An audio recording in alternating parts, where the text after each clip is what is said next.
La conversación fue eso, de decirle, siéntate con este tío y averigua qué cantidad es para darle menos.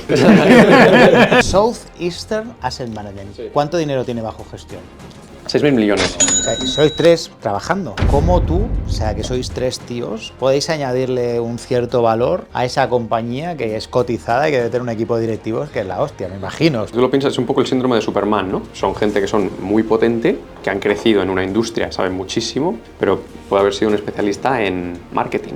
Nosotros, o sea, somos pocos, pero nos dedicamos todo el día a estar viendo dinámicas de mercados cotizados, de cómo te está viendo el mercado, cómo te están analizando, por qué no están comprando tu acción. Muchos CEOs te dicen, no, yo no me levanto, no miro cuánto está mi precio de acción, porque yo lo que quiero es cuánto está mi EBITDA, ¿no? ¿Tú qué opinas de eso? Opino que ese CEO se está perdiendo una herramienta fantástica que le da el estar cotizado relativo a un CEO de una compañía privada que no tiene. Pero luego la parte psicológica es lo que dice Warren Buffett, ¿no? Que en este negocio de cotizar el órgano más importante es el estómago y no la cabeza. Y también dice la frase esa famosa de que si tienes un IQ de 140, que te sobran 20 puntos. Es muy emocional las dinámicas de que todos los días tengas un P&L que te está mirando a la cara y te está diciendo que la idea que tú hace un mes pensabas que era una gran oportunidad, ahora está a 2,5. ¿Qué haces? ¿Compras más o es que te habías equivocado?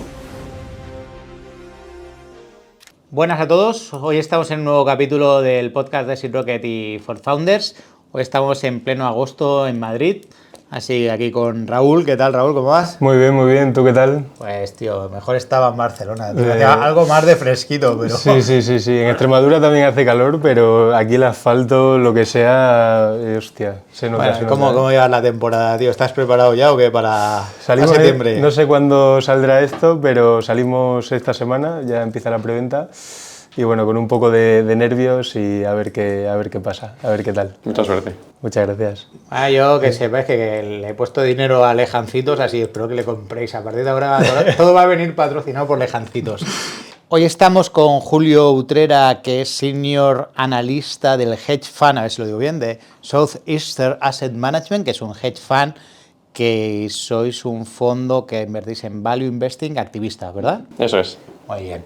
Oye, pues bienvenido. Nos conocimos porque hiciste un curso de Business Angels el curso de Business Angel del Seed Rocket, que por cierto lo vamos a volver a repetir el 24 y 25 de octubre de este año, así que aquellos que queráis disfrutar de nuestros conocimientos invirtiendo en startup, pues ya sabéis dónde apuntaros.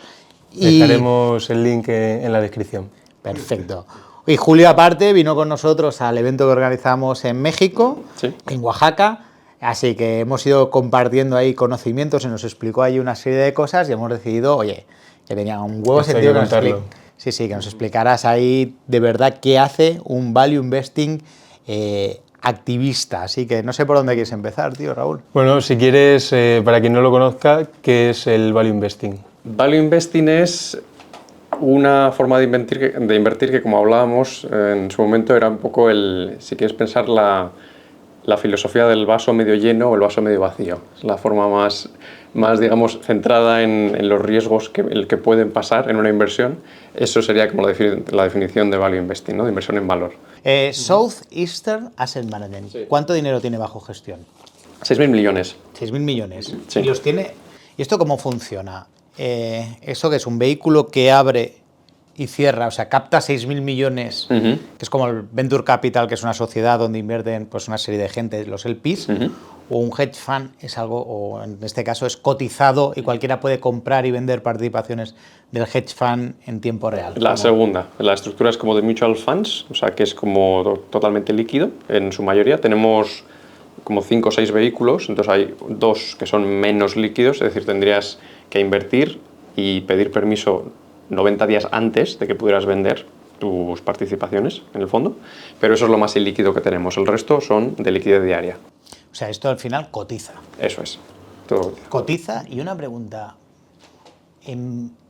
si tú sumas todo lo que tienes por debajo, no sé si tienes, ¿cuántas compañías tenéis aquí debajo? Globalmente serán en torno a 40 compañías. 40 compañías. Si yo sumara, todas cotizan, ¿verdad? Todas cotizan, sí. Si yo sumara las 40 más el efectivo que tenéis, ¿el igual es el valor de vuestras acciones? Eso es. Los activos bajo gestión son eso. Esa es la matemática. Sí, pero ¿cotiza ese mismo precio o no? Sí.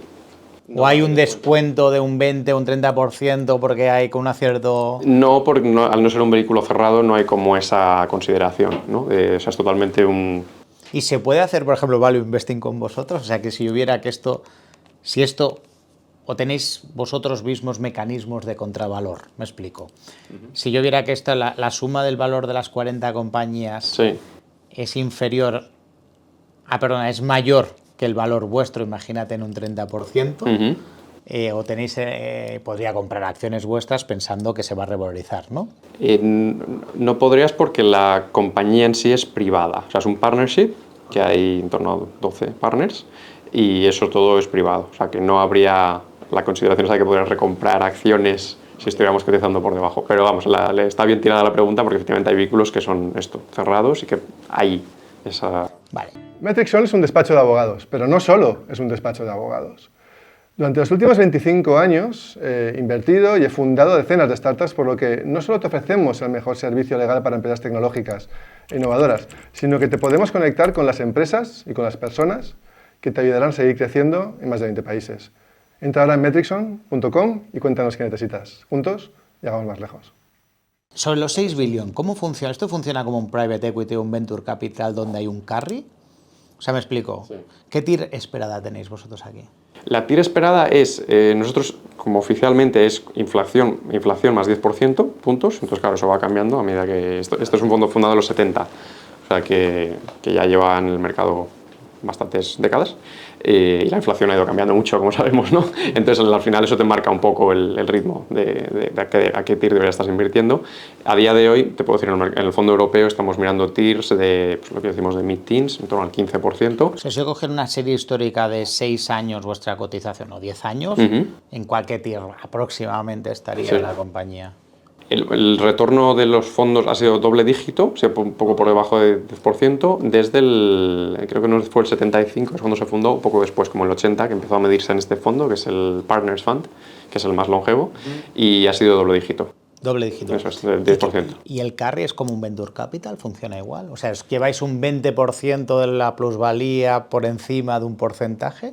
Hay digamos que la estructura inicial es Assets Under Management, o sea, la gestión, las fees por gestión, que eso según el vehículo son en torno a un 1% o menos, o sea, pueden ser como hasta 80 puntos básicos, sí, no es, digamos que es la parte baja, 80 puntos básicos. Esto es lo que cobráis vosotros de fees por gestionar. Por gestión. El venture capital o el private equity está en torno al 2%, ¿no? Eso es, sí. Vosotros como gestionáis más, entiendo que bajáis un poquito para que no sea tanto, ¿no?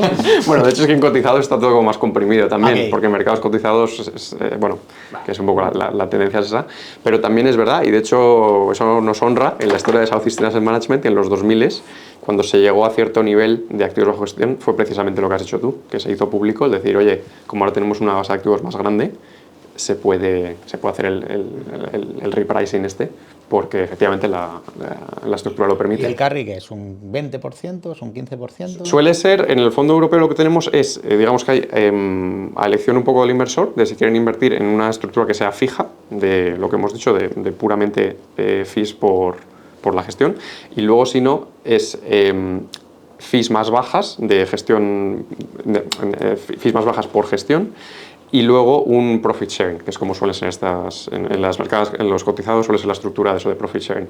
Y entonces lo que sí que tienes es un benchmark al que tienes que batir, y a partir de ahí es el concepto del hurdle rate. Hay algunos fondos que lo tienen hurdle como rate, más... para que lo sepa, es el mínimo de TIR o rentabilidad que tendrías que darle. En el venture capital suele ser el 8%, decir, oye, todo lo que pase el 8% yo comparto los beneficios con el equipo gestor. ¿Vale? Sería hurdle rate, ¿no? Sí. En todo caso, ¿con quién os equiparáis? ¿El hurdle rate con quién sería? Hay un fijo del 5%, que es razonable a nivel europeo, pero también es verdad que a nivel muchos otros fondos, lo que se mira también nosotros a efectos de estar haciendo una buena gestión, es tu benchmark del mercado en el que cotizas. Por ejemplo, el Stocks 600 en Europa, ¿no? O el FTSE europeo. Esa es la referencia a la que estás batiendo. Y es en función de eso en lo que ya tienes sabes que está haciendo un buen trabajo y que se puede repartir. ¿Y esos el profit beneficios. sharing qué porcentaje es? Pues ese profit share suele ser o sea, los buenos tiempos de los hedge funds, ¿no? Que lo decía que era el 2 and 20, entonces cobrabas 2% por gestión, como los private equities, sí. y luego un 20% sobre beneficios. Es por encima del hurdle rate, como lo quisieras definir, ¿no? Eso. Pero eso ya es una estructura que muy pocos fondos se pueden permitir cobrar. O sea, en mercados cotizados ya ha habido ¿Y ahora compresión. cuánto es aproximadamente? El 20, o sea, los que siguen manteniendo una base de activos muy grande, creo que siguen manteniendo el 20%, pero digamos que es el rango del 10 al 20, si lo quieres ver así. Sí. ¿Y es año a año? Al año, sí. Al año, Se corta o el sea, año, eso es. Se corta cada año y cada año Eso se es. rebanea. Muy interesante. Oye, vamos si queréis a lo que es un fondo, que antes lo has comentado, un fondo De value investing, ¿no? y activista. ¿no? Sí. Yo tengo como la obsesión y si quieres, dale. Sí, bueno, o sea, primero vamos a entrar un poco en lo que es activista, porque, o sea, yo, por ejemplo, hasta que hablé contigo, Sí. para mí los activistas eran los inversores que entran dentro de tu empresa y la lían parda, ¿no? O sea, como Bill Ackman, ¿no? O similares. Y los casos más sonados normalmente son estos. Claro.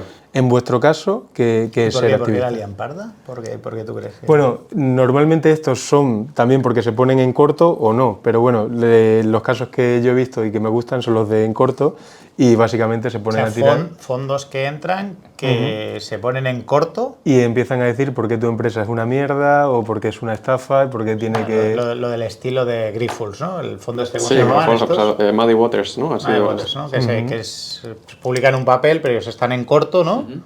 Y entonces... Y entonces se dedican a tirar la valoración. O al contrario, oye, que entran en la empresa y quieren que haya un cambio muy importante y se dedican a hacer notas de prensa continuamente, que por el bien de la compañía, pero al equipo que lo está dirigiendo, pues digamos que es como un grano en el culo, ¿no? En vuestro caso, ¿cómo es el ser activistas? Claro, digamos, lo que más llama la atención es eso, son estos casos que suelen ser los más sonados también, ¿no? Los que hay más hostilidad, hay más conflicto, porque por definición son los que son más vistosos. Pero en nuestro caso es el concepto de ser activo, más bien el concepto inglés de engage, que es como de involucrado. Y en la inmensa mayoría de los casos el estar involucrado, para nosotros, en nuestra estrategia, es un equipo directivo que te gusta, que está haciendo las cosas muy bien, que está involucrado, está alineado también, suelen ser, también tienen una parte del accionariado, en mayor o menor medida, y que tú les estás apoyando. Entonces lo que les sirve es de simplemente hacerles preguntas sobre puntos en los que a lo mejor no entiendes por qué se ha tomado cierta decisión y en los que ellos saben que tienen alguien con el que está conversando casi constantemente o muy frecuentemente sobre las decisiones suelen ser en el tema de gestión de capital, ¿no? De asignación de capital, suelen ser en ese tema, porque operativo normalmente vas a saber menos, ¿no? Que un equipo de gestor. Entonces, ese es el concepto de estar muy involucrado con nuestras inversiones, muy activo con las inversiones. Solo en casos muy concretos, y lo podemos hablar si quieres, puede ser el caso en el que tienes que ser más antagonista y un poco más hostil para decir, oye, esto realmente no lo entendemos, hemos tenido una conversación en la que no nos ha satisfecho la respuesta o la explicación, entonces vamos a escalarlo, ¿no? Y entonces hay mecanismos para efectivamente, y ese sería como el más vistoso, el ir públicamente a la prensa y hacerlo un caso muy público. Vale. Julio, pero vosotros, primero, ¿cómo identificáis una oportunidad? Digo, ¿qué es en el día a día vuestro? ¿Qué estaríais analizando constantemente? ¿Compañías? ¿Sí? Pero ¿por dónde empiezas, tío? O sea, ¿cómo se hace? ¿Tenéis programas que están continuamente monitorizando y buscando? ¿Lo hacéis de forma manual? ¿Cómo se hace? Primero suele ser más parte cuantitativa en cuanto a... Estamos divididos por geografías, entonces la oficina de Londres se encarga más Europa, el Singapur de Asia y luego la original, que es la de Memphis, en Estados Unidos. Entonces con eso cubrimos el globo, ¿no? Y entonces lo que tenemos es un criterio de decisión como somos muy concentrados... ¿Cuántos sois aproximadamente? En la oficina de Londres, ¿cuántos podéis ser? Tres. Sí, somos 11 inversores en total. 11. Sí, o sea que somos muy pocos. 11 en todo el mundo. En todo el mundo, sí. O sea, sois 3 trabajando. 3 en Londres, 3 en Memphis y el resto en... ¿Y cuánto gestionas? 3 en Singapur, perdona, y el resto en Memphis. 6 billion. Joder, tío. O sea, 11 personas, 6 billions. Hostia, toca unos cuantos billions. Bueno, billions no, pero millones. Centenares de millones por cabeza.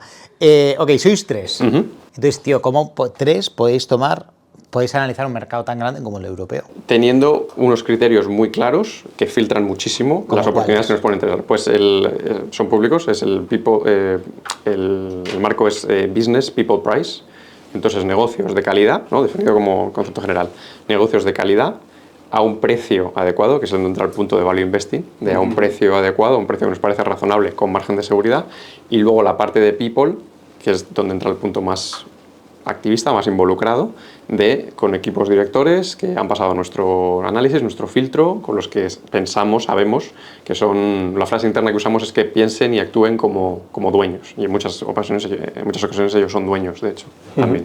Pero para detectarlos, Claro, entiendo que primero hay un sistema que tiene todas las cotizaciones y van saltando alertas, ¿no? Eso es. O sea, tenemos la parte más cuantitativa, que puedes pensar los Bloomberg, los Faxes, que son nuestros programas Y tenéis una serie de métricas que decir, oye, cuando el PER, no tengo ni idea, Sí. esté por debajo, cuando el Enterprise Value EBITDA esté en X. Sí. Y una vez pasa esto, ya empezáis con la parte de evaluar estas 3 premisas que estabas diciendo, ¿no? Eso es. Está en la parte, digamos, o sea, como este trabajo lo vas haciendo durante el tiempo y las compañías pues, siguen siendo las que son. Entonces tienes como la parte esa de lista de la compra, que son O sea, tú compañías ya que ya tienes tienes. predefinidas unas cuantas compañías que te gustan mucho. Efectivamente. ¿Y cómo has predefinido esas compañías que te gustan mucho, tío? Pues esas compañías suelen ser de muy alta calidad. Entonces la calidad, esto... ¿Cómo lo defines, calidad? Claro, aquí es donde entra el libro, pero bueno, la calidad se define como retorno sobre el capital muy alto y que luego idealmente tengan opcionalidad a seguir creciendo. Es decir, no sea puramente devolver esos altos retornos. ¿Retorno sobre el capital cómo lo calculas? ¿Cuál es es un ratio que... Sí, retorno el famoso ROCE, ¿no? El retorno sobre el capital employed, que estos los papeles de Mabouchen son como los más famosos de esto, ¿no? De cómo pensar y cómo ajustar en las métricas para hacerlo como más purista. Pero sí, la idea es sobre el capital invertido de esta compañía, deuda y equity, qué retorno operativo está teniendo. Y porcentaje de crecimiento, tanto pasado como futuro. Eso es. La idea es un poco eso, el decir, oye, tienes un retorno sobre el capital empleado alto y además no solo ya es una empresa madura que tiene ese retorno, pero que lo estás pagando en dividendos, por ejemplo, porque ya es una empresa muy madura, sino que encima tienes la opcionalidad de seguir reinvirtiéndolo en tus operaciones a ese mismo ratio. Eso es como el sueño, ¿no? El encontrar esas inversiones que tienen como el retorno, la capacidad de invertir y además el recorrido para seguir invirtiendo a esos ratios. Como diría Enrique, compounding. Enrique Domínguez está todo el día hablando de los hoteles, no, porque esto genera caja y luego componemos otra vez y otra vez. Y a nivel mental también lo dice, de cómo la mente hace el compounding. Exacto, sí. Los compounders, compounders. Entonces eso es como el ideal. ¿Cuál es nuestro problema como inversor en valor? Que el mercado suele ser lo suficientemente eficiente como para que esas empresas ya están a múltiplos que reflejan eso. Vale. Es una empresa que tiene muy buena rentabilidad y además puede reinvertir. Entonces ahí es donde entra un poco, ya empieza como la segunda parte de análisis, es decir, unos múltiplos. Nosotros nos centramos mucho en múltiplos de efectivo, se llama el free cash flow, ¿no? de flujo libre de caja, de doble dígito para arriba son ideales, evidentemente. Según qué industria tienes que ser un poco más flexible. Pero la idea es como de un 5 a un 10% de yield de flujo de caja, que serían múltiplos de eso, ¿no? La matemática es de 20 a 10 veces.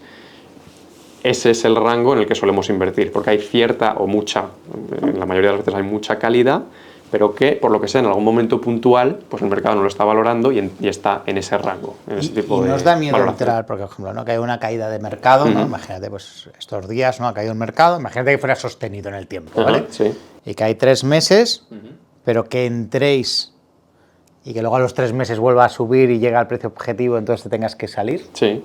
Eso no te importa, o sea, no estáis con una posición de estar largo tiempo. Nosotros, nuestro periodo medio de la compañía en el portfolio es en torno a 4 años. 4 años. Esa es la... Pero claro, tú piensas que esto es la media de compañías que han estado en el portfolio desde los 80s. De hecho, Ya. FedEx ha estado desde los 80s en el portfolio, literalmente, a distintos tamaños. Luego vas vendiendo, vas comprando, según qué momento. Pero luego hay otras que, claro, si yo compro hoy 1 a 5... Y llega al tamaño, tú y lo me llega al vendes y tamaño. te olvidas. Eso es. Oye, eso es. y el tema de people, o sea, que seas activista, quiere decir, yo te lo pregunté en su día, pero Sí. me dijiste, oye, ¿entráis en el board de las compañías para ser involucraros o no? Lo hemos hecho en alguna ocasión. No es nuestra estrategia de inversión no es un requerimiento. Hay otros que sí, que son mucho más... están mucho más centrados en eso, en un control, digamos, más efectivo con presencia en el board. En nuestro caso, no lo buscamos. De hecho, idealmente no lo queremos tampoco, porque te limita a efectos de lo que decíamos, de manejar posiciones, por ejemplo, de vender, de información pública. Tú lo que nos decías, oye, Kai, yo no quiero entrar en el board, bueno, no, quiero decir, no siempre, Ujú, eso es. prefiero no hacerlo porque de esa forma, pues puedo vender cuando me dé la gana y no Por tengo que ejemplo. informar a nadie, ¿no? Exacto, exacto. Pero ¿cómo te permite eso tocarle la puerta al director general y sentarte? O al CEO. Porque es un accionista que no está en el board. O sea, tío, dice, bueno, este tío me ha llamado, va a tener un porcentaje, pero ¿a mí qué? Sí. Y si el porcentaje realmente es relevante, o sea, ¿qué porcentaje os soléis quedar de las compañías? ¿Qué ticket y qué porcentaje? Los hacéis? tickets suelen ser de 50 a 100 millones de dólares. Entonces eso en Europa, con las compañías que estamos mirando, pues muchas de la cartera europea, estamos hablando de 2.000 millones de capitalización bursátil, 3.000 millones, hasta 10.000 millones la mayoría. Entonces son tamaños bastante buenos. O sea, te está dando un... O sea, pero una, por ¿no? ejemplo, de 10.000 millones, el porcentaje, bueno, es relevante, pero no es... Sí. A lo mejor no es lo suficiente como para que lo que está diciendo Jesús, de que tú llegues, toques la puerta y Sí. te digan, sí señor, ¿no? También ese comentario viene un poco por la visión, digamos, de emprendedor, mundo VC, donde los porcentajes, private equity, donde los porcentajes son realmente de control, de 50% más y más. En cotizadas, si tienes un 3% más de la compañía, te diría, suele ser de los top 5 accionistas de la Y compañía. el CEO te atiende. Y el CEO te atiende. Ahí hay dos partes. O sea, hay como una parte de... El CEO normalmente, o por lo menos el CFO, el equipo de relación con inversores, atiende de forma habitual a casi cualquier accionista, casi, de cierto tamaño y ciertas conferencias. Entonces hay como una labor como de mantenimiento, de hablar con el mercado, hablar con accionistas, ¿vale? Entonces esa parte, desde luego, nosotros que la usamos y todo lo que podemos, de estar en conferencias, donde presentan, suelen ser los bancos de inversión, ¿no? Que organizan pues, el día de financieras en Londres, que viajan, ¿no? Todos los CEOs, como 20-25 compañías, y te organizan reuniones en paralelo y demás. O sea, todo eso está organizado y es como parte del ecosistema de cotizadas. Hay esa labor de estar constantemente estar hablando con el constantemente. mercado Exacto. para que... Más que constantemente, es un poco como que hay eventos durante el año, unos cuantos, ellos presentan resultados y luego hacen sus ¿Y llamadas. por qué el CEO quiere que entréis? En nuestro caso, tengo que decir que porque somos muy buenos inversores, en el sentido de... Pues tampoco puede decidir, ¿no? O sea, tampoco puede decidir. Es lo que hay, ¿no? Sí, pero lo que te quiero decir es que tal vez hay una cierta hostilidad. La pregunta es, ¿tú cuando vas a invertir o cuando vas a hablar con los CEOs, Sí. encuentras hostilidad o encuentras, oye, venir y sumaros? Suele ser la segunda. ¿Por qué? Porque una manera de pensar que es, hemos hecho trabajo sobre tu compañía en profundidad y nos gusta tu caso de inversión, normalmente nos gusta cómo lo estás haciendo, de aquí a 3 o 5 años, que es nuestro horizonte temporal. Hombre, si se dobla el precio de la acción mañana, podemos vender mañana, pero en nuestro caso de inversión es estar aquí de 3 a 5 años sin ningún problema. Eso, para un consejero delegado de una cotizada, hoy, es muy atractivo, es un perfil muy, muy atractivo, porque el mercado cada vez es más cortoplacista. Entonces, de nuevo, si alguien que va a estar, tiene muy buenas ideas, está hablando contigo hoy, pero en un mes va a vender, pues tienes muchísimo menos incentivo como consejero delegado de decir voy a pasar tiempo, voy a dar explicaciones, Entonces, la parte esa, digamos, de comunicación, esa la tienes que hacer con todos los inversores, o sea, ahí lo que dices tú no puedes elegir, entonces esa es como, está más establecida, pero luego, lo que es más diferencial nuestro, que pienso, y en algunos casos nos han dicho, es la relación casi personal, de decir, oye, esta gente realmente lleva aquí 1 año y medio diciendo cosas que tienen sentido y que realmente nos quieren ver y y hay un seguimiento y demás. Entonces, eso ya es más, si lo haces el activo de una manera adecuada, añades valor. Y cuando dices activista o engagement, ¿no? Sí, Engagement, sí, ¿no? sí. Que suena mejor que involucrado, sí. Que tienes una cierta attachment a esa compañía, es cómo tú, o sea, que sois 3 tíos, podéis añadirle un cierto valor a esa compañía que es cotizada y que debe tener un equipo de directivos que es la hostia, me imagino, espero, vamos. O sea, sí, pero son equipos directivos que, o sea, tú lo piensas, es un poco el síndrome de Superman, ¿no? Que la gente se cree de los consejeros delegados, de claro, o sea, sí, son gente que son muy potente, que han crecido en una industria, saben muchísimo, sobre todo en la parte de operaciones, pero puede haber sido un especialista en marketing, de recursos humanos, o sea, no necesariamente ha sido un financiero que ha crecido dentro de ventas, un perfil comercial, suele ser muy común. Entonces, esa gente, uno, no tiene por qué tener, para ser un muy buen CDO, no tiene por qué tener la parte esa tan financiera que un buen CFO debería tener y complementarle. Pero aún así, como esas conversaciones ya deberían ser interesantes. Pero luego también nosotros, o sea, somos pocos, pero nos dedicamos todo el día a estar viendo dinámicas de mercados cotizados, de cómo te está viendo el mercado, cómo te está analizando, hablando con otra gente, no solo en el sell side, que es más público, también otros compradores, otros inversores, de por qué no están comprando tu acción, qué nos están diciendo cuando hablamos con ellos, de que pensamos que es un plan de inversión. Toda esa información es muy útil. Pues vamos a hacer un caso, ¿no? De un caso de una compañía donde tú hayas participado en entrar y no sé si en salir o no. Sí. Pero ponme el caso que tú nos comentabas el otro día, ¿no? Uno muy rápido ahora, porque justo lo que has hecho de un CEO que hace 2 semanas, que hemos hablado con él después de resultados, ¿no? Que ha sido todo el periodo de resultados ahora, ¿verdad?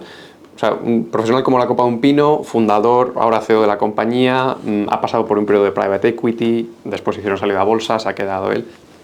Hay poco que enseñarle. Bueno, pues teniendo la conversación con él de cómo, primero el tema de asignación de capital, tema que hablábamos de dividendos, recompra de acciones, adquisiciones, como esa conversación de qué pensamos que debería ir la orientación y demás, buena conversación ahí, pero su comentario, un tío que lleva 20 y tantos años, ¿no? de consejero delegado y fundador, decir, claro, es que el feedback este que me estás dando de cómo se está entendiendo el mensaje, de cómo lo estamos dando como compañía cotizada, tienes buen punto, vamos a tomar nota, porque yo a veces tengo demasiado la mentalidad de CEO de cuando estaba en privada, en una compañía de private equity. Y son ese tipo de comentarios que te das cuenta de decir... Que tú lo que dices es, oye, tan importante gestionar tu negocio como comunicar bien para que la empresa valga lo que tenga que reflejar en el mercado. En este caso era eso, por ejemplo. ¿Y qué tienes que decir al mercado, tío, para que valga? ¿Qué tenemos que decirle? Bueno, pues el tener un poco el lenguaje de que los minoristas, o sea, se está pensando en los minoritarios, en los inversores, vaya, a la hora de la toma de decisiones en todo momento. Es decir, que esa asignación de capital se está pensando siempre con el filtro de... ¿Y tú no crees que es mejor pensar en el negocio? O sea, me explico, ¿eh? Que si el negocio crece sí. y va bien, pues el minoritario, ¿no? Pues ya ganará dinero, versus centrarte, ¿no? En el minoritario. Pregunto, ¿eh? Pero el punto de esta conversación en concreto era un poco eso, ¿no? El cómo estás señalizando el qué significa el que el negocio vaya bien. Porque, quiero decir, si el negocio significa que vaya bien, es que tú, CEO, sabes que pasado mañana hay una adquisición en la que vas a tener que usar toda la caja, ¿no? Que hay en el banco. Entonces, está bien que no comuniques, oye, hay opcionalidad, por ejemplo, a este precio, entendemos que estamos muy baratos, entonces tenemos caja y podemos hacer varias cosas, lo que sea más rentable se va a considerar para accionistas. Si sabes que hay una adquisición pasado mañana, no lo comuniques así, pero si tienes esa opcionalidad de verdad, eso es lo que puedes decir en una presentación de resultados, ¿no? Es decir, hay esa opcionalidad, lo estamos pensando sobre este prisma, esta es la manera en la que lo enfocamos internamente y eso a la gente le parece muy atractivo, evidentemente, es decir, oye, que esta persona siempre está pensando con ese prisma. Entonces hay lenguajes que son importantes, eso es. Pero antes de entrar en el caso, tú das el consejo, ¿no? Y que digamos que lo defiendes bien. ¿Qué pasa si no te hacen caso? O sea, si dicen, bueno, pues muy bien, tú desde tu oficina, pero yo estoy aquí y yo lo veo todo mejor. Sí. ¿Qué pasa? Claro, y tú ya eres accionista, ¿no? Entiendo que tú has comprado, tampoco te puedes patalear, pero no puedes... Bueno, ahí puedes escalar, ese es el tema, ¿no? Es lo que, o sea, el árbol de decisión es el decir, ok, pensábamos que que estábamos con partners, con socios en esto, que resulta que no nos estamos llevando tan bien, ¿no? como nos gustaría. Entonces, ¿qué es lo que hacemos? Opción número 1, que suele ser la más habitual, es vendes. Porque en nuestra tesis de inversión, la parte de people, se ha roto la tesis, ¿no? Porque pensábamos que esta gente pensaba de esta manera, piensa de otra, no nos ponemos de acuerdo, vendes. ¿Eso de cara a ellos no les afecta? ¿Que de repente alguien compre un 5% y se deshaga de él al poco tiempo? Claro, lo harías poco a poco para que no te afecte a ti tampoco la salida, de que te estás pegando un tiro a ti, pero sí, claro, al final es una subasta, es el mercado abierto. ¿Qué porcentaje de las inversiones que invertís perdéis? O sea, esto es como el capital riesgo, donde el capital riesgo una cada vez sale bien, o en este caso entiendo que es muchas más salen bien y muy pocas salen mal, pero ¿cómo? Claro, salen muy pocas mal, ¿Sí? Tú piensas que, claro, es un mercado, una cartera, la europea, concentrada de 10 posiciones. Entonces, ninguna puede ir a cero. A cero no, pero lo que te quiero decir es que a lo mejor pues, tú esperas una tier de un 20, sí. O sea, en una dispersión, ¿no? De una cartera de 10, sí. ¿Cuántas tú esperas que te hagan una tier del 50 y cuántas una tier del 0 o del menos 10%? Claro, el rango ese, digamos, para nosotros es mucho más... Monish Pabrai, que es un gran inversor en valor, tiene el libro este del Dando Investor, ¿vale? El inversor dando, creo que es en español, que es cara, gano, cruz, no pierdo mucho o no pierdo. Entonces, esa es un poco la filosofía. Es decir, para nosotros es un rango de estás pensando que vas a hacer un 15, un 20%, ¿no? Es lo que tienes modelizado.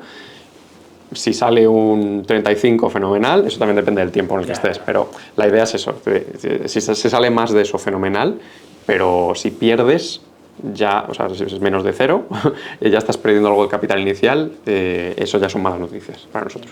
O sea, que no es la power law, digamos, de venture capital en el que tienes que estar muy diversificado porque el ganador te va a compensar. ¿Cuántas? ¿Una o dos saldrán mal? Pues saldrán mal, quiere decir es que no pierdes o ganas solo un 3 o un 4% o un 5%. Sí. Son pocas.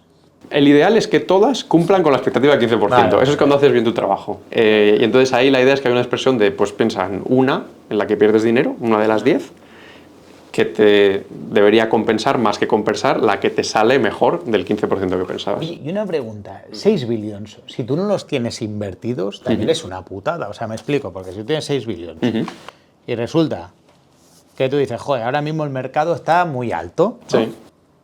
Y entonces, pues no puedo invertirlo. Pues tú también estás dando, supongo, pues, aunque esté invertido, ¿no? Entiendo que si no tienes invertido en mercado, lo tendrás invertido en deuda o en lo que sea, costará, pues imagínate, un 3%, ¿no? Sí. O sea, aquí hay un riesgo de no tener alocado todo el dinero, ¿no? Sí. Ese riesgo sí, y tener liquidez para cuando necesitáis la liquidez, ¿no? Sí. ¿Eso cómo se gestiona habitualmente? Eso depende del fondo, tienen una filosofía hay algunos incluso que son como por folleto, digamos, nosotros siempre estamos invertidos, o sea, no tenemos cash, porque nuestro mandato es, tú me estás dando liquidez para que te la invierta en las mejores oportunidades que pueda encontrar, y aunque a mí me parezcan que no hay muy buenas oportunidades, ese es mi mandato. Hay algunos fondos que son así, el nuestro no, el nuestro sí que hay la discrecionalidad esa del gestor, que diga, me pongo un nivel en caja, porque veo que a lo mejor el siguiente, el mercado puede estar un poco más sensible el próximo cuatrimestre, por lo que sea, quiero tener algo de caja para recomprar posiciones o alguna nueva que estoy dándole ya vueltas. En el 2020, antes de la pandemia, con muy buen timing, por ejemplo, uno de nuestros fondos que estuvo casi un 40%, casi un 30 y tantos por ciento de encaja.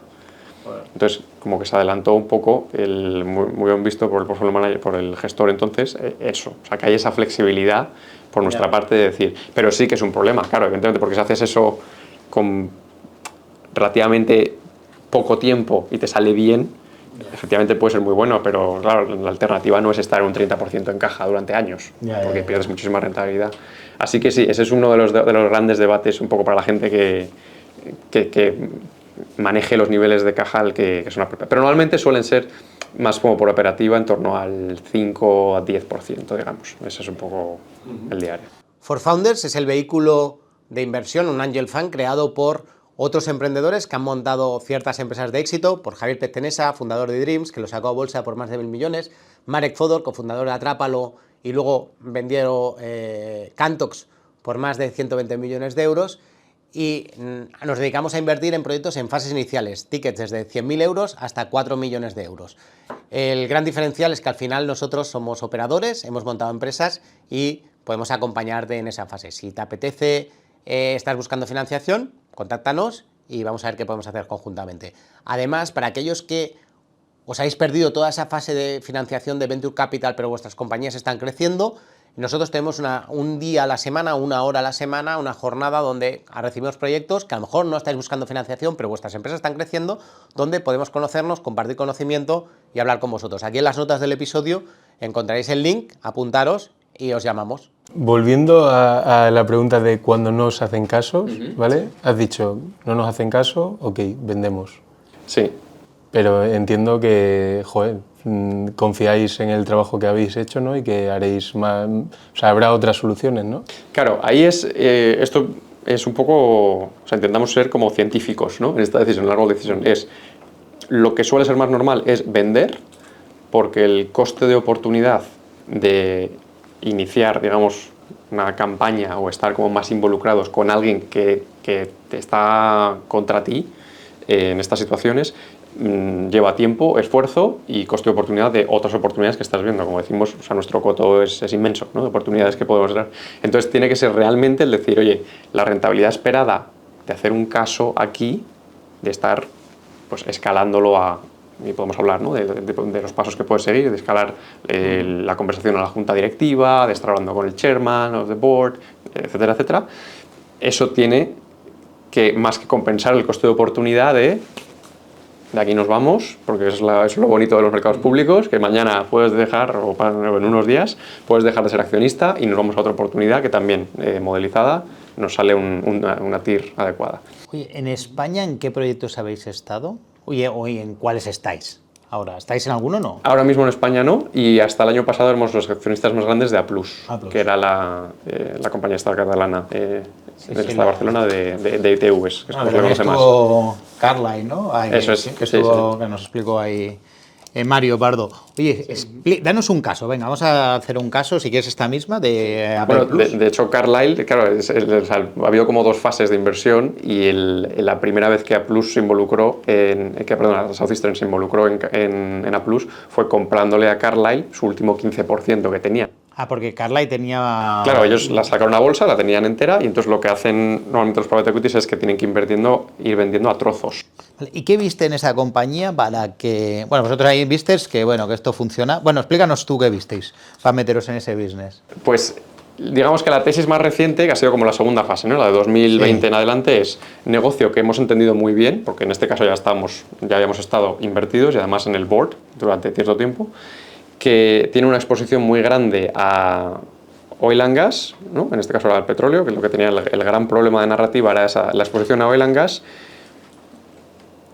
pero mal entendida. O sea, digamos que el mercado estaba muy centrado en una parte O sea, ¿el mercado no entendía o qué le pasaba con el oil and gas? ¿Que tenía algún problema que...? Ha habido un problema un poco como de eso, de lo que llaman el ESG, ¿no? El ESG, o sea, que ha habido un periodo, efectivamente, hay un problema general con compañías que toquen petróleo por temas de... O sea, los fondos ahora casi todos son ESG, ¿no? Incluso yo voy a Indexa o voy a Athletic y dice, no, yo solo quiero fondos con ESG, ¿no? Y entonces esos fondos, tú dices, oye, no querían tocar AP+, porque en principio hacía ITVs.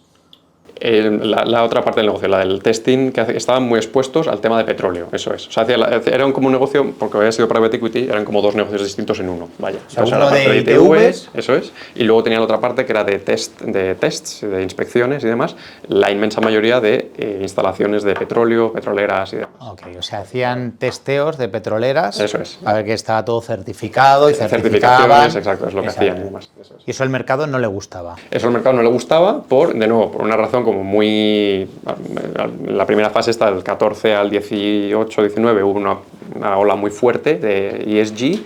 Estas industrias no nos gustan, ¿no? En general. Y entonces el coste de capital sube y son oportunidades de invertir barato, claro, porque no tienes compradores. ¿Y ahí os invertististeis más dinero en la compañía? En esa fue la primera vez que se involucró Southeastern, que fue comprarle a Plus a Carlyle su último 15%, que les quedaba por salir, entonces eso lo coges a un descuento, se entiende, y fue la etapa esa de construcción de una narrativa, de oye, nosotros no tenemos esa sensibilidad, podemos estar aquí.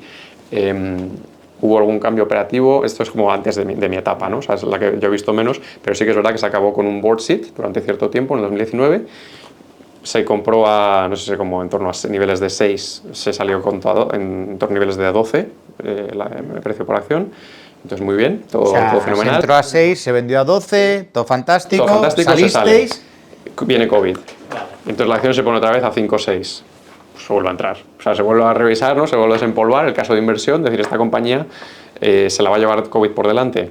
Pues no necesariamente. De hecho, además, la parte esta de tests y certificados e inspecciones es muy resiliente a situaciones como estas. Hay un estrés, como tuvieron todas las compañías, pero no vale. Esta compañía no vale muchísimo menos de lo que valía hace un año. Se volvió a invertir durante el 2020 y hasta el 2024. Las fases ahí fueron una de... O sea, lo que se habló mucho con la compañía fueron temas esto de comunicación en cuanto a mercado, de tu exposición de oil and gas. Puedes hacer esa comunicación parecida a tus peers, o sea, otros cotizados más grandes del sector, que no inciden tanto en ello y por lo tanto no se les penaliza. No hay ninguna razón por la que tú sigas haciendo reporting de esta manera, ¿no? Eso fue una de las conversaciones a tener que se aplicó. Y luego otra, en tema de asignación de capital, también decir, oye, cuando estás cotizando tan barato y tienes flexibilidad de balance, el tema de, que ya hemos hablado en alguna ocasión, el tema de recompra de acciones, en lugar de, a lo mejor otras inversiones, esta era una empresa relativamente adquisitiva también, ¿no? Hacía como adquisiciones pequeñitas en la parte de laboratorios. Entonces también entender eso de a qué múltiplos estás cotizando, a qué múltiplos estás comprando estos activos pequeños relativo a lo que podría ser recomprar acciones tuyas. Esas fueron conversaciones. O sea, en lugar de, tú lo que dices, oye, en lugar de ponerte a comprar otras compañías, recómprate a ti mismo acciones, porque de esa forma estás ganando más, o sea, el capital lo estás invirtiendo mucho mejor. Exacto, la rentabilidad esperada sobre invertir en tu acción, tu compañía. Eso cuando le dices al CEO, ¿qué dice? Pues son conversaciones interesantes, porque... Claro, el CEO dirá, oye, pues no, porque muchos CEOs te dicen, no, yo no me levanto, no miro cuánto está mi precio de acción, Claro. porque yo lo que quiero es cuánto está mi EBITDA, ¿no? Sí. ¿Tú qué opinas de eso? Opino que ese CEO se está perdiendo una herramienta fantástica que le da el estar cotizado relativo a un CEO de una compañía privada que no tiene. O sea, porque la compañía privada efectivamente no se puede recomprar, por lo menos tan fácil, ¿no? Puedes hacer como una recompra, pero es una transacción de que tienes que decir tú a qué precio recomprarías y es como una... ¿no? Tienes que ponerte en contacto con los inversores privados. Esa oportunidad te la da el mercado todos los días. De, oye, estás cotizando esta acción, hoy estás a 10. El de la FED te dice algo que no gusta y ha bajado un 20%. No tiene absolutamente nada que ver con tu negocio. Y eso no lo quieres tener en cuenta. Esa herramienta de poder comprarte ahora un 20% más barato potencialmente, eso no lo quieres mirar. ¿Por qué? Esa es una conversación a tener, ¿no? Precisamente. Vale, cuando vais y le comentáis esto al CEO, por ejemplo, de AP+, él dice, oye, ya habéis comprado participaciones, ¿él os hace caso instantáneo o tarda un tiempo o cómo funciona todo ese proceso? En este caso fueron muchas conversaciones durante mucho tiempo. Hubo un cambio de CEO, de hecho, en el que nosotros tuvimos como conversaciones ahí, nos involucramos y pensábamos también que era adecuado el que hubiera un cambio, un relevo ahí en el management. Así que hubo un cambio ahí de CEO y fue el que era CFO inicialmente el que luego fue CEO. O sea, vosotros sabéis con el CEO, oye, parece que pues no acaba de, no sé si fluye o no fluye, pero el CEO pues no acaba continuando, pero sigue el CFO, ¿no? Entiendo que el CFO, Sí. porque el CFO es el que se encarga de todo esto, ¿no? De recompra de acciones, o sea, el que... Bueno, idealmente el CEO también está y entiende, o sea, sí, él es el que está más en el día a día un poco, pero sí que es verdad que a ti te gusta... Hay equipos que se compenetran muy bien y está como muy definido, pero idealmente el CEO es el que también Entonces, hay un board, apoya. ¿ok? O sea, hay un board y tú hablas con el CEO, pero tú no estás en el board. Tú tienes, imagínate, no sé, un 5% de una compañía. Por ejemplo, sí. Tú hablas con el CEO, pero luego tú también hablas con los board members, entiendo, ¿no? En algún momento. Sí, podemos, efectivamente, sí. Para influir, entiendo, porque el CEO no solo toma... ¿no? Entiendo que las decisiones no las toma el CEO, sino que las toma el conjunto del board, ¿no? El board las aprueba, lo que sí es verdad es que normalmente, o sea, que es un poco como el legislativo y el ejecutivo, ¿no? Casi. Sí que es verdad que el ejecutivo, o sea, el equipo de gestión, suele ser el que está recomendando las cosas y el que se suelen aprobar de forma casi oficiosa. ¿En vuestras operaciones habláis mucho con los boards, aparte del equipo, o no? Para influir en ellos, para que puedan tomar decisiones, para ayudarles a tomar decisiones. Parte de nuestro proceso de inversión, en la parte de people, digamos, de la tesis, suele ser también hablar con el board, o sea, con el chairman y demás. Y aunque vosotros no estéis en el board, ¿ayudáis a designar los board members? O sea, me explico, decir, oye, yo no estoy en el board, pero voy a poner al colega, no, a ver, no al colega, pero sí a un tío independiente, Sí. o sí a otro que yo sé que por lo menos saben de lo que están hablando. Sí. Que no son el colega del CEO o el... Claro.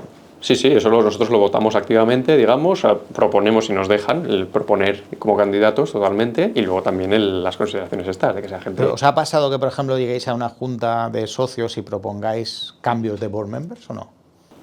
Sí, ha habido casos de proponer nuestros propios board members. Sí. Pero ahí tendréis que tener una maquinaria legal importante, ¿no? Para mover todas esas cosas con... ¿no? Digo yo, no sé, digo... Pero estos son dinámicas normales de... O sea, quiero decir, si te entiendo bien la pregunta, al final son las juntas generales de accionistas yo las que... no veo bien del todo, ¿no? Pues a lo mejor, pues no sé, imagínate, ¿no? Que es... El otro día, el de la luz, ¿no? Uriol nos hablaba de... En un evento de Seed Rocket nos hablaba, pues, oye, de los consejeros independientes, ¿no? Que aportaban mucho valor, porque ellos tenían Axon Capital en el board y habían tenido muchos problemas con Axon, ¿no? en la cotización luego de la luz, ¿no? A raíz de unos problemas, de unas firmas y no sé qué, ¿no? Y él decía, oye, lo ideal es tener consejeros independientes, porque los consejeros independientes son profesionales y como son profesionales, de verdad ayudan a una mejor gestión de la compañía, ¿vale? De una cotizada. La pregunta es, si una cotizada no tuviera sus independientes, ¿vosotros podríais proponer nombres a esos independientes o no? Sí, eso es parte como de la labor de nuevo, como la analogía está del legislativo, cuando hay elecciones, ¿no? Cuando lo permite la ley, que hay unos miembros del board que se van a ir porque se les ha acabado el ciclo y hay renovación, tú como accionista tienes el derecho, hay ciertos como niveles, ¿no? Que tienes que tener y demás, pero tú votas en cuanto a quién se va a elegir y quién no, y puedes proponer, a partir de ciertos niveles puedes proponer también gente. Sí. A mí uno de mis accionistas me propuso tener un independiente, la verdad que me pareció, la verdad que luego no lo hemos implementado, pero me pareció buena idea. ¿Qué debería hacer un independiente, por ejemplo, una empresa nuestra? Pues o sea, yo lo veo bien porque yo lo que sí que veo que muchos Venture Capital toman decisiones o te llevan a la decisión que a ellos, o sea, en teoría un consejo debería ser, el consejero debería ir lo mejor para la empresa. A lo mejor para la empresa, no para tus intereses. Sí. ¿No? Pero sin embargo, lo que vemos habitualmente es que mucha gente vota a favor de. Bueno, vota. Intenta influir a favor de sus intereses versus el de también los emprendedores. Entonces, yo creo que un independiente está guay porque es un tío que sabe la industria, porque tal, ¿no? Entonces, te pregunto. Un independiente también que me enteré en México, en startup, son 50.000 euros por 5 reuniones, ¿no? O sea, algo así Depende, sí, a nivel IBEX, por ejemplo, sí puede ser. Eso eran los números que se decían allí. ¿Alguien me quiere independiente? No lo sé. Si alguien lo sabe, que lo ponga en los comentarios. Pero, ojo, si es independiente. Yo, por ejemplo, pensé en una persona que había vendido una tía muy, muy buena, que había vendido, por ejemplo, yo había pensado en María, de Depop, que vendió por 1.600 millones a Etsy, que había trabajado en mi industria, competencia, una tía lista. Coño, pues yo veo que esa tía por lo menos sabe los números de mi industria, va a saber por dónde voy, por dónde no voy. Y yo dije, joder, pues esta tía me puede aportar un cierto valor versus, a lo mejor, pues uno iluminado que, con todo el cariño, pero que no tiene ni idea y está diciendo que habla de México y no ha pisado nunca México, ¿no? Entonces, te pregunto, ¿qué debería aportarte un independiente, un board member de verdad? Pues mucho lo has dicho tú ya, pero a poco, las dos cosas que diría yo, o sea, el perfil es, uno, relevante, es decir, una persona de nuevo que no está nombrada a dedo porque le conoce a alguien, o sea, que sea un perfil que diga, esta compañía ahora quiere crecer en México, en Latinoamérica. No tenemos expertise, reconocemos que no tenemos expertise ahora de mercados latinoamericanos. Pues una persona nueva que entre, todo el sentido del mundo tendría que fuera una persona, ¿no?, basada en Latinoamérica o que ha tenido experiencia corporativa, etc. Ese tipo de perfiles, que sea evidente el valor que están añadiendo a esa conversación. Eso es uno. Y luego el segundo es como ya un poco más filosófico, pero como que o sea, sentado en esa mesa, que no esté digamos, defendiendo lo que has hecho tus grupos de intereses, sino que un accionista que tuviera una acción, ¿no? Un minorista con una acción en esa empresa, fuera defendido por esa persona, sus intereses, igual que el que tiene el 99,999% de todas las acciones. Es decir, que esté pensando con esa actitud. Es decir, todos los que tenemos una acción en esta compañía tendríamos que ser tratados igual, digamos, y estamos pensando con esa mentalidad. O sea que eso es para mí un board member ideal, independiente. Yo creo que sí que puede aportar valor, porque en el fondo hay decisiones, o sea, yo creo que una persona que haga, no de árbitro, pero sí que el Venture Capital le respete, y que aparte el emprendedor respete, puede añadir mucho valor. Porque a veces ni los emprendedores tenemos la razón, ni el Venture Capital tiene la razón, ¿no? Entonces yo creo que... Y aparte está a sueldo, o sea, es que no tiene ningún tipo de interés. O sea que... Oye, ¿cómo acaba lo de AP+?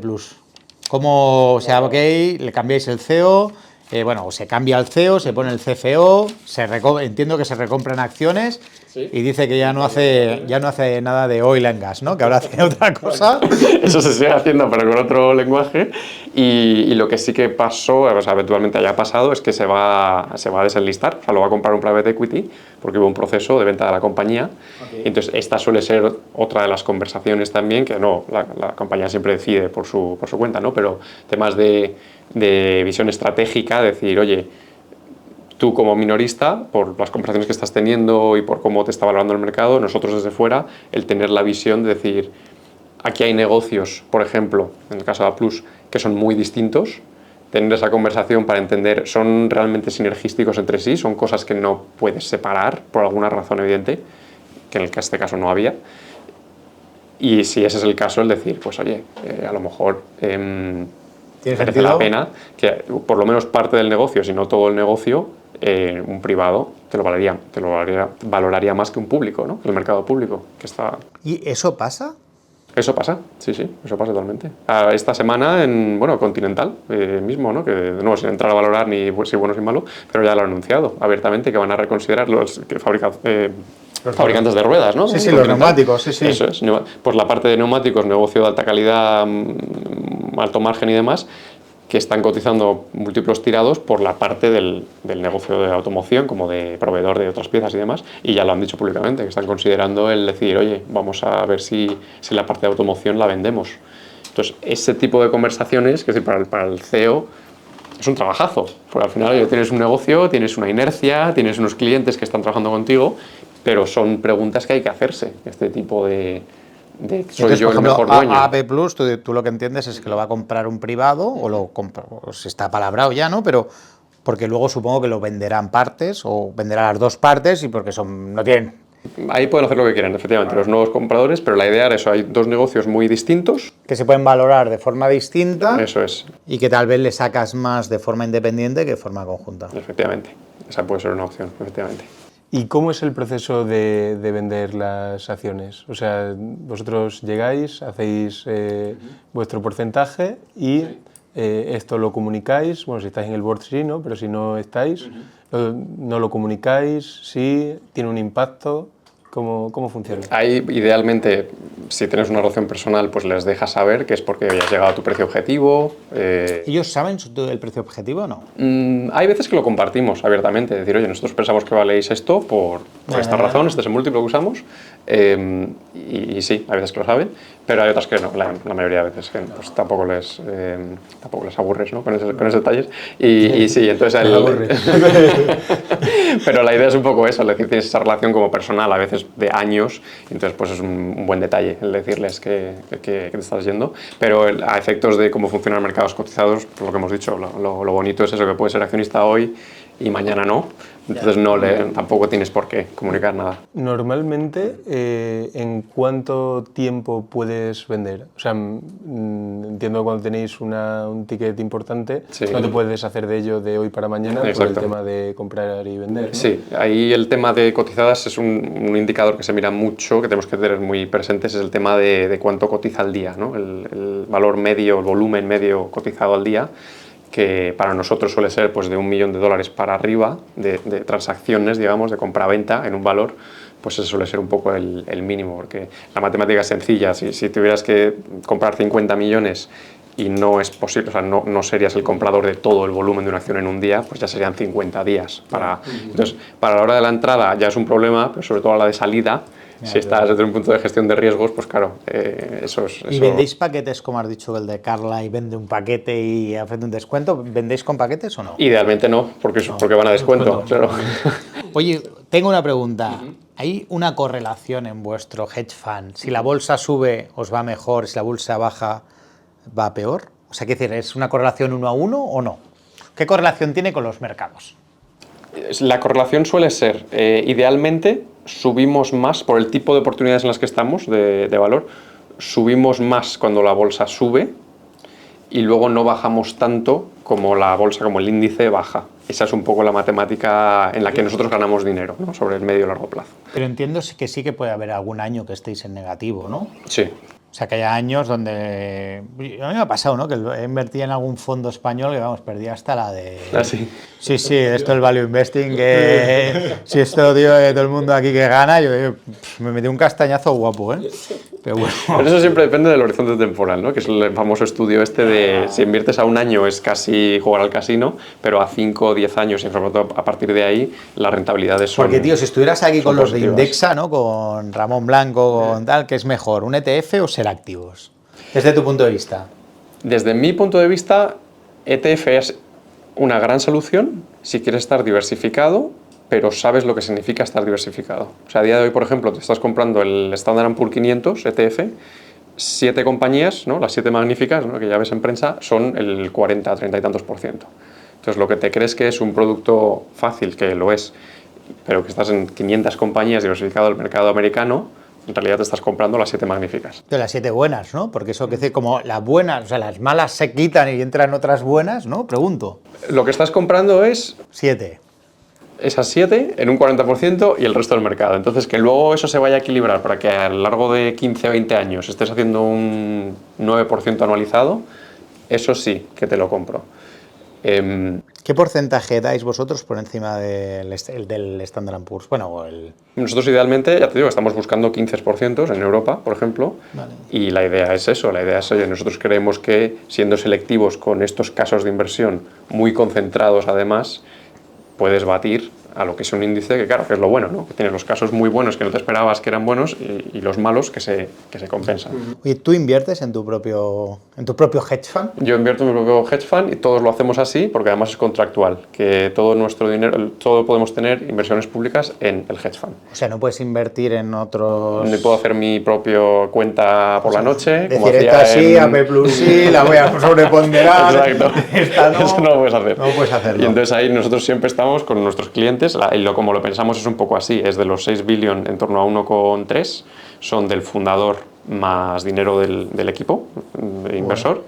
Y entonces nosotros somos el cliente, somos como un family office, como el cliente más grande, y luego otros coinversos se unen a nosotros. Esa es la filosofía. Esto va bien, ¿eh? El negocio este. Hay que montar un hedge fund, Raúl. Hay que dejar los zapatos, tío. Los zapatos.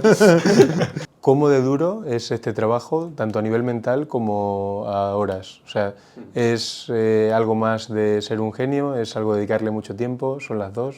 Ahí tienes dos partes. Desde la parte de...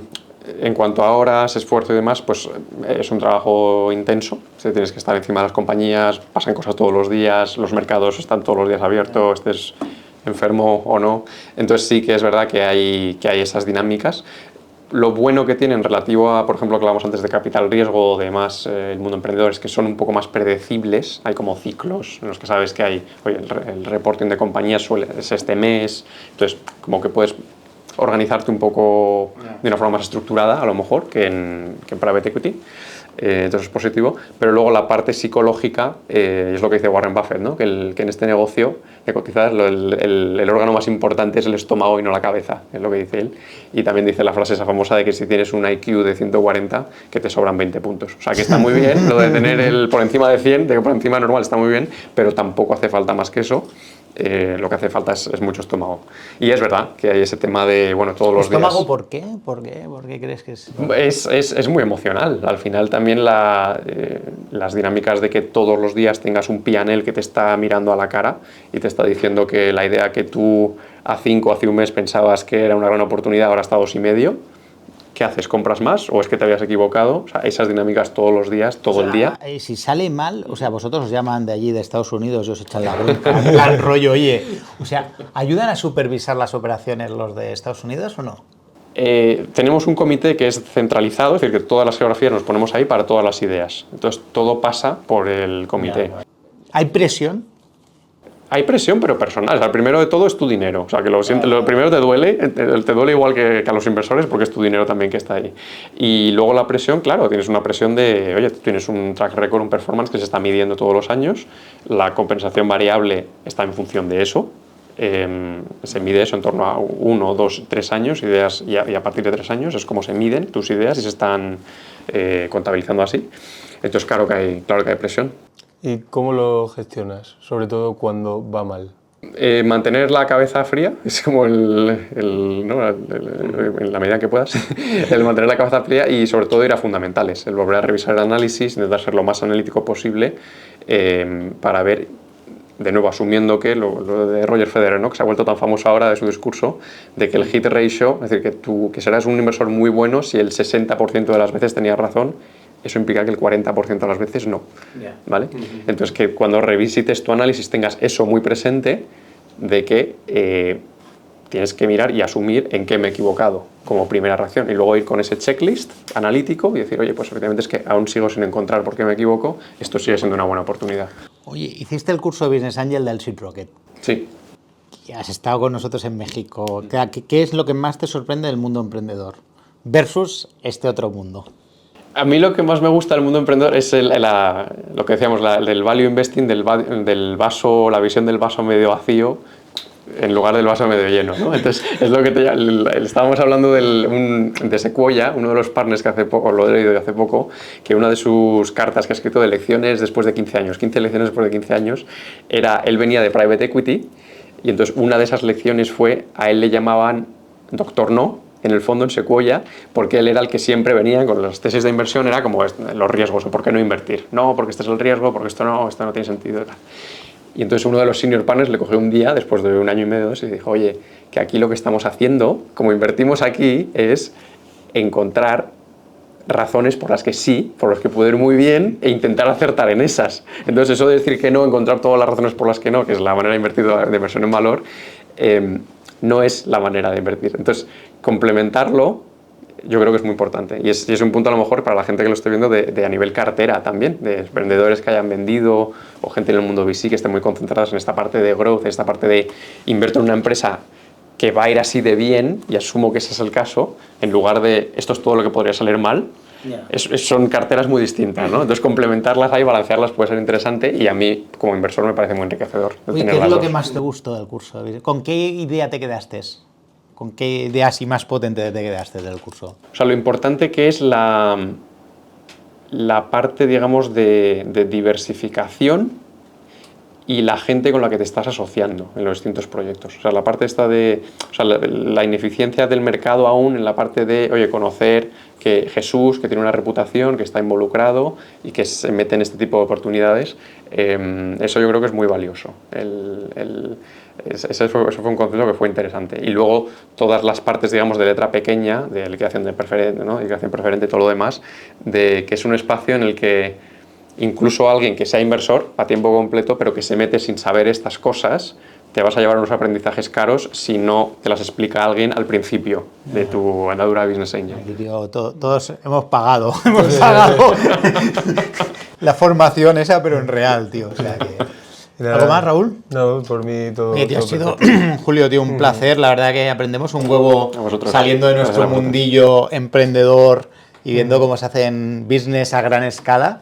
Y así que te agradezco mucho tu tiempo y que un 12 de agosto estemos aquí en Madrid, tío. O sea que... Muchísimas gracias. Gracias a vosotros.